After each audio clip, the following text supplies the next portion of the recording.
A web fax is a utility that allows you to virtually manage fax communications without the need of a fax machine. You can send faxes from the fax upload tool. Any document on your PC can be uploaded and sent as an analog fax to any other fax number. Customers can send you faxes by dialing your web fax number from their fax machine. From Control Panel, you can view and download your received faxes in multiple formats. To create a new web fax, log into your Control Panel and click the icon for Voice Services. Alternatively, you can access voice services from anywhere on the Control Panel by clicking Services, then clicking Voice Services. Next, click on the Resources and Utilities tab. Click the Create button and select Web Fax from the options list. Then click the Proceed button. Give your web fax a name and assign a phone number from your available pool. Select a primary location for the web fax and click Create Web Fax. You will be returned to the resource list where you can see your new web fax utility. Click the name of your web fax in the resource list to open your web fax general settings. From here, you can adjust the web fax name, reset the login PIN, or update the location. Phone numbers cannot be changed dynamically. If you need a different number, you can quickly create a new web fax and delete the current one if you desire. To log into your web fax inbox, click Set up Faxes Settings and Tools.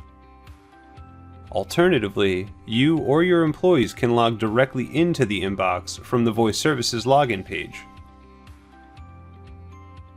The new Received inbox is where you can view and manage your fax messages. Once you start receiving faxes, you'll see them listed on the right. For each fax, you will see the date and time it was received, the caller ID of the fax machine it was sent from, and how many pages the fax contains. You can view a fax by clicking your preferred file type, TIFF, JPEG, or PDF. The fax will be opened in the web browser for you to quickly review. You can send a copy of any faxes received to another person by clicking the forward link to the right.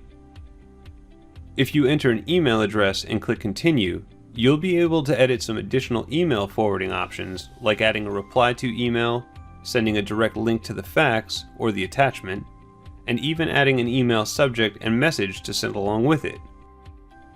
If you enter a fax number and click Continue, you'll be able to add an additional cover sheet with sender and recipient information and add the subject and message to the body of the cover sheet.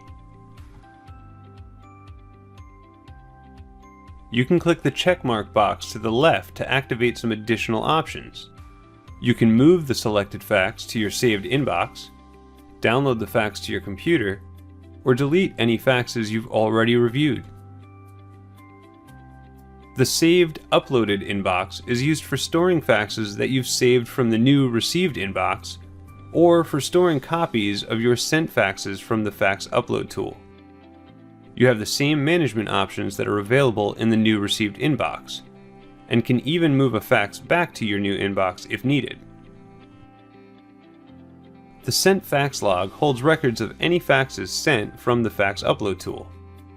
You can see the date and timestamp, and the number that was faxed, as well as the result of the fax attempt.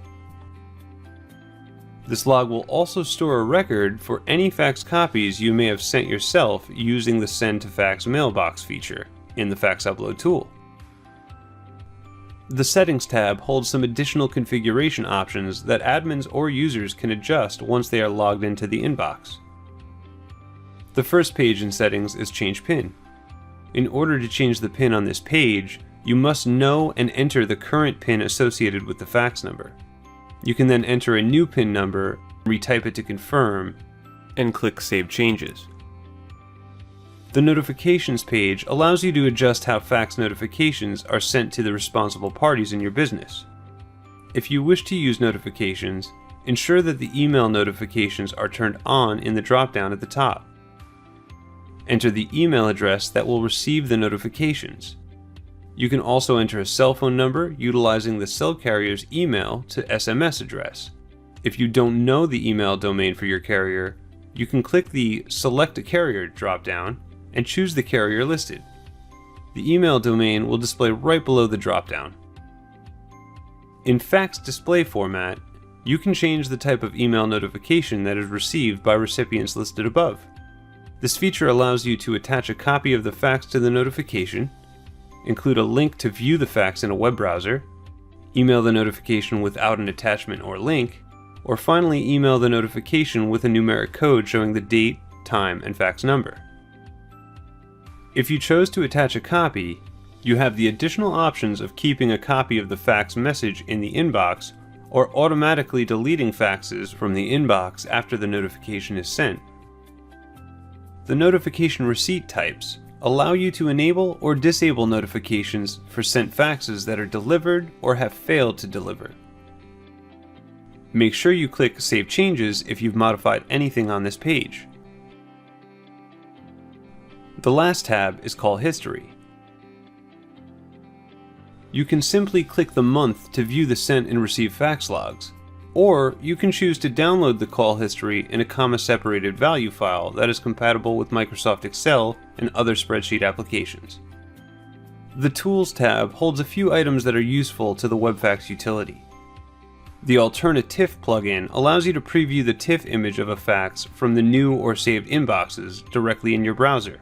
Without this plugin, clicking the TIFF option on a fax will only download the image to your computer. The Adobe PDF Reader is a link to download Adobe Acrobat Reader, allowing you to view PDF files directly in the browser. Finally, there's the Fax Upload application. When this tool is installed on your computer, you can send any file format on your PC to your customer's fax number as an analog fax.